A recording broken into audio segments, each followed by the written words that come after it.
Rocel. Am tot doar. E, na. Ai COVID. Probabil. Că am fost, să știi că de dimineață am fost ceva răcite în Curgeana și în continuu mă simțeam așa obosit, amețit, toate alea. Unde te duci tu, crocodicule? Lasă-mă, stai. Bun, bravo, Costi. Nu știu unde era, dar La loc. bravo. Nu, atât foarte n-aveam unde să-l dau acasă. Oh, shit. Trage cu gold? Nu. Ăla că nu pot să dau pe tine. Ia uite-mă. Așa faci contra un minotauro. Nu așa, dar... A început să tragă gold acum. Da.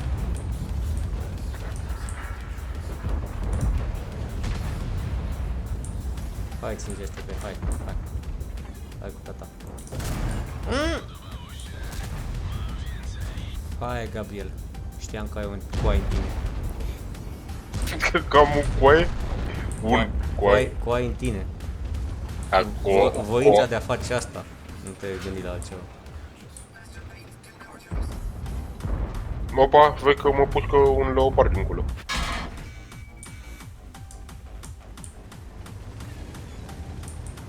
Puși tu pe el. Mă bucur eu la high roller, dar se bucură ăsta acum în mine. Măi.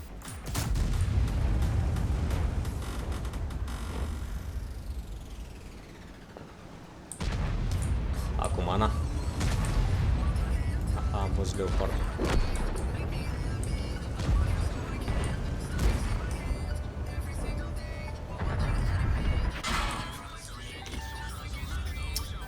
Am reperat și am avariat corespunzător.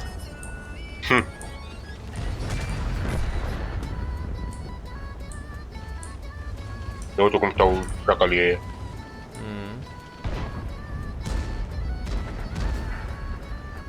Mi-a luat ținta și așa. Hai mă, cât mai stai în spate, morți mătii de super cancer. Stai tu aici, răste mort, mă.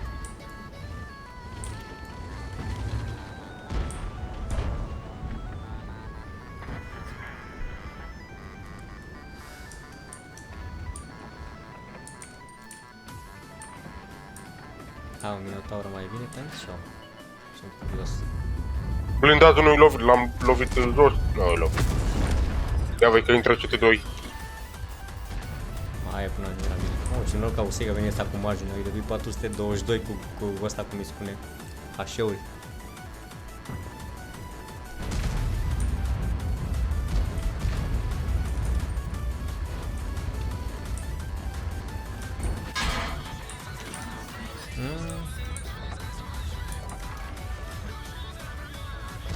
Păi, e Bun. Ia să vedem o schemă. Facem și noi. Intră pe tine, intră. Hai. Da, mă împing ăștia acum, fii atent, ia uite ăștia. Bă, de ce-mi dai duș, bă? Tu mă împinsești? Eram ți-am zis, intră, dar tu... Unde să intru, că era și ăsta în fața mea, unde voiai să mă duc, că eram mai la 3 aici. Mă dragă toți. Eu m-am așteptat după tine să intri acolo, să-i rup, dar... Păi da, dar tot mă prindeau aia din margine după aia. Dar să mă dau înapoi după ce îl omoram pe ăla. Am murit și tu acum. De ce te mai duce și în față? Bă, ca să trag în ăstea, drept, că ce vor aici fac, mi-am încărcat unul pe ăsta pe loc. Gabriele, facem treaba pe. Lași că am blocat o stradă, uite. Pe aici nu mai trece nimeni. Asta, că am făcut amândoi, cât ai făcut tu? Eu am făcut 4000. 2900. Hai mă, că am făcut damage ce ai. Da. Să nu mai faci asta. Am bine, mă, scuze.